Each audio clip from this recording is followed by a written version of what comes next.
How's it going, everybody? It's Matt again from Casually Crafted 3D, and of course, there is an orbiter out, so that means we have another weapon pack finished. This is going to be weapon pack H, so I have 6 new weapons to present to you, so let's start off with the arm weapons. So first off, we have the Arquebus Corporation VP66 LH, the laser handgun. So here, this one had a ton of detail along like the top part here that was a real pain to sculpt in. But I think that I captured it decently. This one surprisingly took me probably more time than all of the other weapons in this entire pack. This is probably the most frustrating one that I've done so far. But this is the uncharged version. This is just the standard fire single shot pistol like in the game, and of course he can hold it just fine like so, no issues there. But I also made the charged version with the whole barrel extended and these little radiator fans revealed. The whole top section here is moved up, so see what I mean with all that detail on the top. This one took me absolutely forever to sculpt. And this can also be held just fine, like so. So there we have the uncharged and the charged. And of course, you can put these on the hangers with the official parts, just spread them out all the way so that they can fit in that little hole right there, just like that. So you can store them on the official hanger parts. So there it is, the VP66 LH. Alright, and next up with the arm weapons, we have the Arquebus Corporation VP66 LS. It is the laser shotgun. So here is the standard closed version with the angled handle and all that. Get a better look at the line work and sculpted detail. It's showing up really light on here. I had to use this lighter resin. It's what I had on hand for the prototyping, so it's not showing up the greatest on camera, but you can kind of see the details. But this is the closed up version. The front here is different. I did also make the expanded version. So this is what it looks like with the more kind of like crossbow looking thing that happens when you charge it up and the barrel rotates to the side and becomes like the big explosive launcher. So there that is with all of that detail. To make the two, basically just the front sections themselves are different, but the rear half is the exact same. So you would be, I already have it glued together, but there's this little cross section here that where you can just pull it off and then swap on the different parts. So you can do that however you please. But the uncharged version here, I'm sorry, my cats are being assholes in the background. They're attacking each other while I'm trying to record, as always. You can put them in the post, right, or in the hole right here, that you can fit them on any of the hangers. Just spread them out all the way, and it can mount just like so. So you can put them on the official hangers. And, of course, they can be held in the hands just fine, like so. So there's the uncharged version and the charged version. I really like these things specifically because I like how the stock kind of folds underneath the hands. So I'm a big fan of these things. I really like using these in the game too. But there is the VP66 LS, the laser shotgun.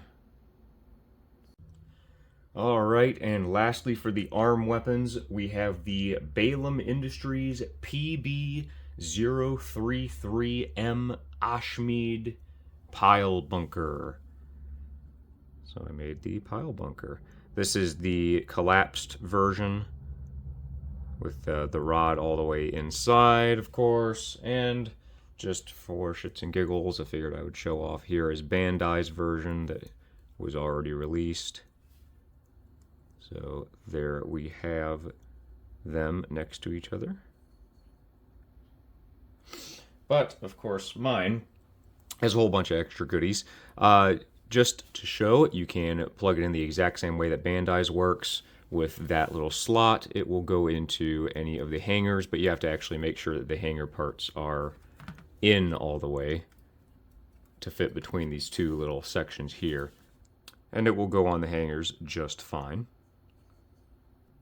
And of course, it can be mounted to the forearms, just like any of the other melee weapons with that little post there. You can just put it right on the arm, like so. But I, of course, did more. So this rod here, the actual rod is separate from the whole main unit. So you can simply pull the whole rod out, and then this section here, you can just pull this section off and then pull this section off. This part here can be replaced by the shortened version, which has a little end stop in here. And then basically we can just reassemble all of this, put this back together like so, and then put the rod back in. And now this section here is expanded out, and we have the regular attack. So this is the version where you just tap the button and it just does the single attack. So you can make that now. I don't think Bandai gave us the option to do it. They just gave you the charged and the inactive version. So I figured I'd allow you to do that. But of course, I also made the charged version, so we'll just pull the rod out, pull this off. We don't need that anymore, and pull this section off. And instead, we will bring in the two new parts here.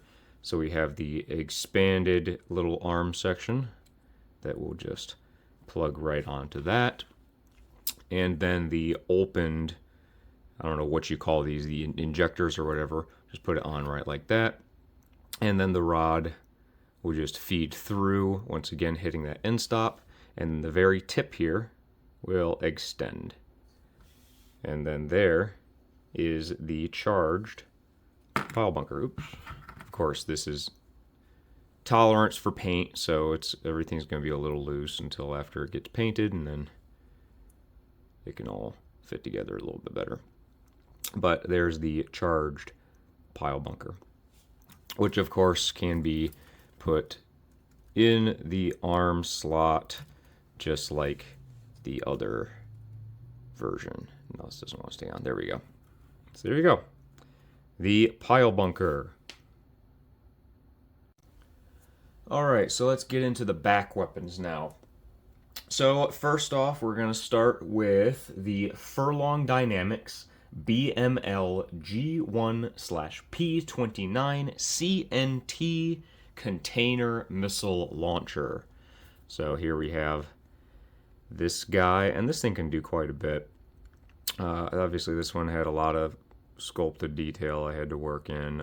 This pack in general was just a real pain compared to some of the other stuff that I've made, but I think I did a pretty good job of getting all of that detail sculpted in there. You can make the left and right hand version of this. The difference is going to be this little attachment point here.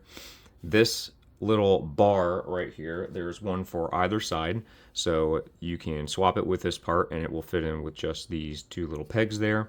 And then this little arm piece will be swapped out on that joint for the other side. So that's how you will make the other side version. Oh, and the little cap here will rotate to the other side. So for now I have it as the right hand version. This is the deactivated mode, or I guess it's partially, oops. But this section right here actually has a joint in this part right here, so it would be angled back like so on the AC.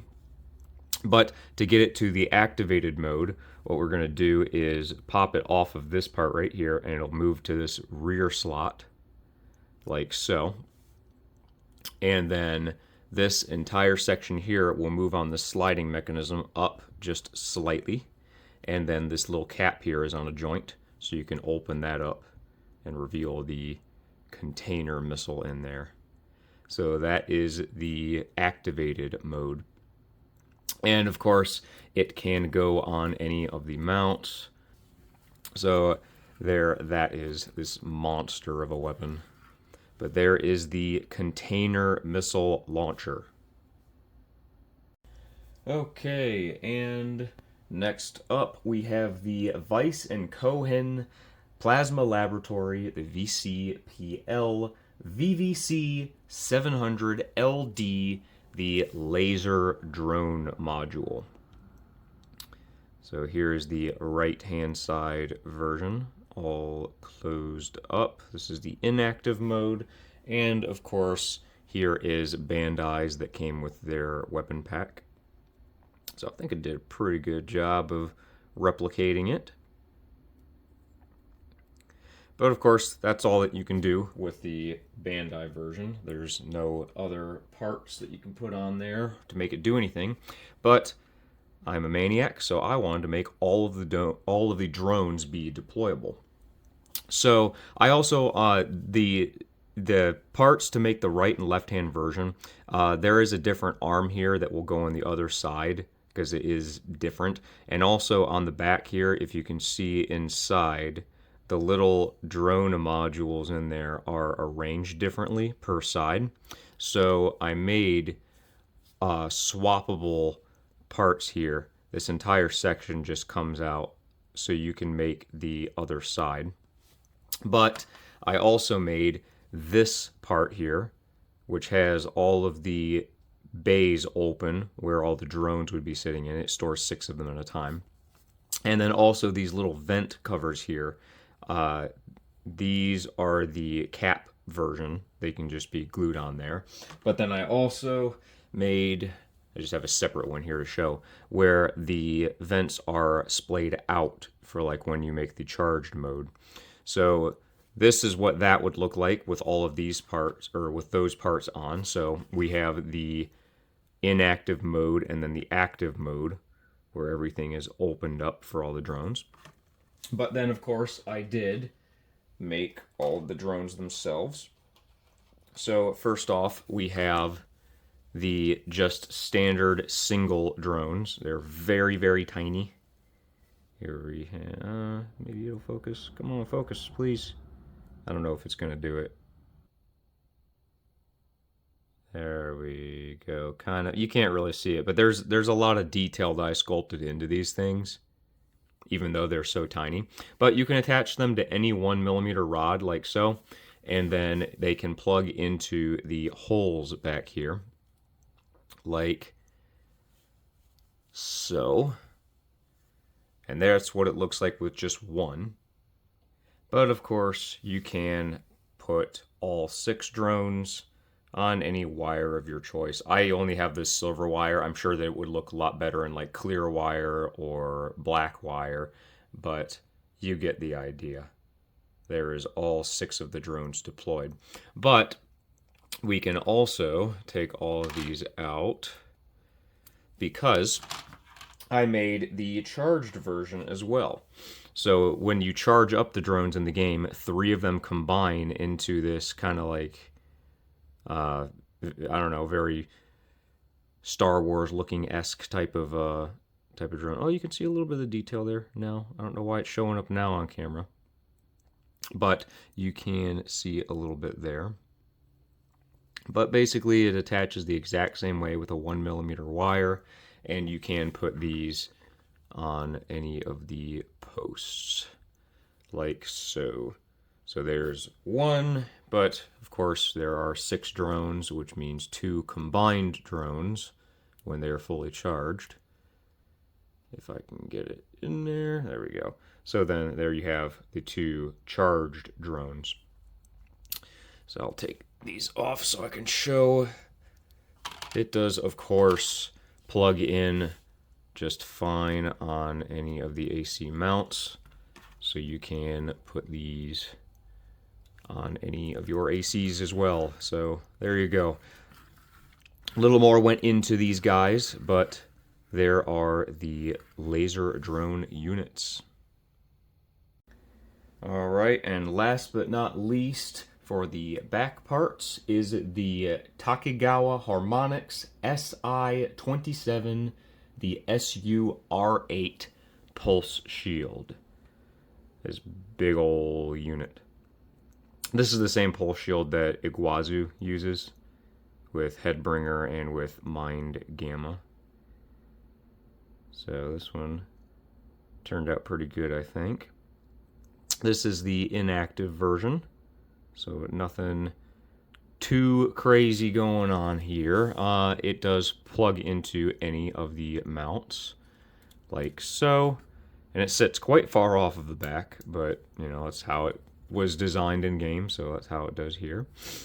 So that is the inactive version, but I also made the open active version. So this is what it looks like with the little I don't know what you call these part, generator radiators or whatever, out, and the arm has now extended out here, and the big panel has now opened up with the emitters all arrayed out. So that is what that looks like. This can, of course, go on your AC just fine as well. Like so. It sits right over the shoulder like that. But I also made an effect part and an effect stand, and just like all of the other ones that I've made, these effects are very heavy. So here is the stand, which is what it will sit on, and then here is the big dome effect. So I got quite a bit of glue stuck on it because I was kind of careless when I was putting this together, but it's just two halves that just go together. In the game, it's kind of like a big bubble that forms in between this, and then it splays out like an umbrella. So I tried to replicate the best that I could. So it just plugs with this little post into there, and then it's going to rest on this base because it is far too heavy to be held up by this tiny little arm. So it will just plug in like that, and then it will rest on the base like so. So there is the big effect part. It is huge, it is heavy, but you can do it. So there you go. There is the SUR8 Pulse Shield. All right, and that's going to do it for Weapon Pack H. So in summary, we have the laser handgun, the container missile launcher, the laser drones, and then over here we have the pulse shield, the R8 pulse shield, the Ashmeid pile bunker, and the laser shotgun. So yeah, another stacked lineup. I know that quite a few people were asking about that pile bunker, and this is a very laser heavy pack for sure, with the laser handgun, laser shotgun, laser drones, blah blah blah blah blah. But yeah, it was a little bit more difficult than some of the other ones. We're really starting to get into some of the more difficult weapons. I know that a lot of the parts that I've made recently have had like multiple modes and multiple arrangements and whatnot, but I do my absolute best to make them as accurate to the game as I can, to give y'all all of the different customization and posability options that you want so that you can make your AC however you feel. But, of course, at the time of me posting this video, the listings for these have already gone live. So if you wanted to pick up a physical copy, you can go down to my link tree, which is in the description, and that will take you to my shops where you can pick up a set. Or if you own a 3D printer, you can, of course, check out my Patreon right now. They are probably only up on Patreon for the first week at the time of me posting this. I know that by recording this, I had already posted the files on there a few days ago. So they are available there if you want to go check that out. They are also going to be available on Cults probably in a few days to a week, so you can check them out there as well. I've also had a lot of people asking me if these are printable in FDM. Yes, they are not optimized for FDM, obviously, because there are some really thin pieces, like there on the pulse shield and here on the container missile launcher. So they're not optimized for it, but I have gotten success with using a 0.2 millimeter nozzle. I use a Bamboo Labs P1S, so I know if you have like a higher end printer, you know, like the Prusas and Bamboo and stuff like that, it is totally possible to print these things on FDM. You just probably have to go a little bit finer in quality. It's going to take quite a while. But I do use my printers for resin. I use the Sunlu, or not the Sunlu, the Elegoo Saturn 3 and 4 and the Ultra. I've got multiple different ones, but most of these were printed on the Elegoo Saturn 3, which is actually a pretty cheap printer. You can pick it up for like $200 or something like that, you know, pre-tariffs, of course, but you can get them for not that expensive. So I also use the whole bunch of different resins. I use primarily the Sunlu resin. I use their ABS Light for some of the thin parts. I use their standard resin for some of the more hardy, you don't got to worry about those being broken parts. And then I use their extra high toughness or whatever for the really finicky parts, like this arm piece here, just to give it a little bit more durability. But yeah, so just because I've been asked that a few times, that's what I use. So I kind of optimize it for that. But I wanted to also mention thank you so much to all of my patrons and all, you know, even all of my free members over there on Patreon. Y'all are really driving me to want to continue doing this, because as of late, I mean, it's without getting political, here in the U.S., it's gotten kind of hard to make ends meet sometimes. So it just makes it a little bit easier for me to continue financially to make this kinds of stuff. So I really appreciate everyone, all the generous people are over there on Patreon. So thank you so much. If you would like to join my Patreon, there are links down there in the description, so you can find that on my link tree. Also, I wanted to mention that you don't have to be a paid patron to get access to some of this stuff. The free patrons currently have access to these parts. So the laser handguns are available for free download, just so long as you join up as a free member. Also, joining up as a member on my Patreon allows you to vote on what kits that I make next. I am currently in the process of making the PCA Heavy Cavalry. So that will hopefully be releasing a little bit later this month. Depends on if I can get it done or not. There's a lot that's involved in that. But my patrons voted on that. So you can go over there and you can vote whenever I make polls, and you can help decide what gets made next. But, of course, thank you so much for watching. I really appreciate it if you made it this far in the video. And I will catch you in the next one. Bye.